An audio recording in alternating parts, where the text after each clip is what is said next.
I said I was a student of a Sufi Sheikh. And I love him, and I've never hidden the fact, never, that my teacher is a Sufi Sheikh. And I'm proud to have been the student of a Sufi Sheikh. Whosoever is annoyed because of that is free to leave me. Of course, I'm not going to change. I'm proud to be the student of a Sufi Sheikh, Maulana Dr. Muhammad Fadlur Rahman Ansari, rahimahullah. And it is because of the training that I got from him that I am blessed today to do the work that I am doing. The Sufi Sheikh. But why do I no longer declare I'm Sufi? Why? You never hear me saying that. Why? I'll tell you why.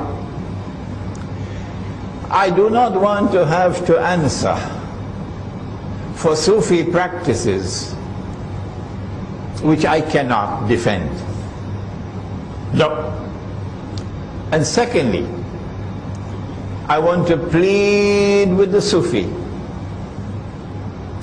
that if you have a religious practice, like we have right here in this masjid after the Salatul Maghrib, and we recite all these tazkirat for a long time, if you have a religious practice which you may have practiced for generations and generations, and you're very comfortable with it, something beneficial, not like drinking whiskey, no, but it is not based on the Quran and Sunnah.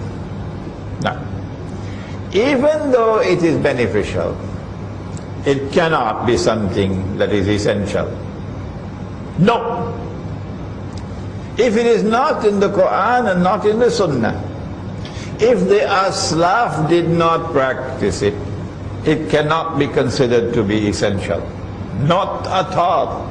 You can say beneficial, but you cannot say essential. And so I want to now ask, we are living on the brink of a pit of fire.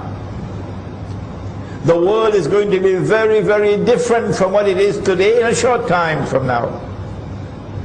Are you going to allow these religious practices that your father and your grandfather and your great-grandfather and generations have practiced, but it is not in the Quran, it is not in the Sunnah, celebrating the birth anniversary of the Prophet Muhammad alayhi salatu wasalam, Mawlid,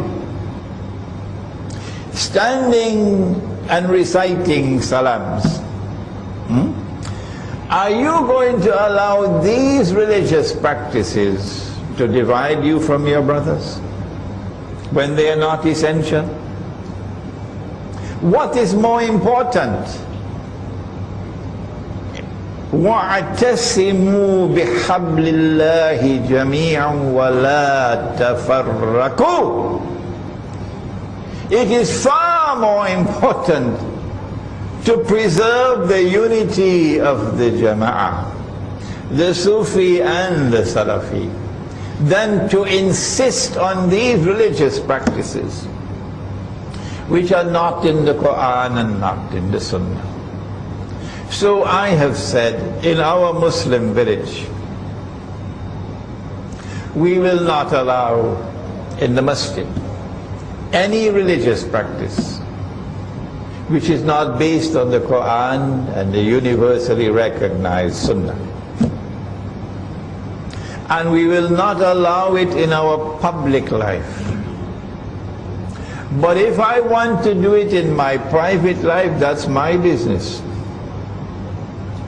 And if you come to attack me for what I do in my private life, we will throw you out of our Muslim village faster than Federal Express.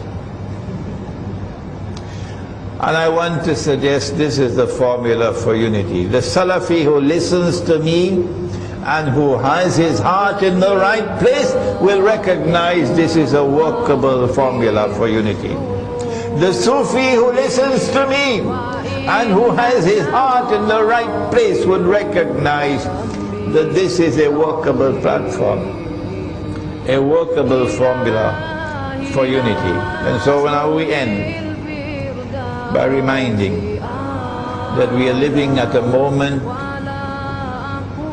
of more danger than ever before in our history. Tomorrow the world is going to be very, very different. It's time to wake up. It's time to unite our ranks and no more fighting between us.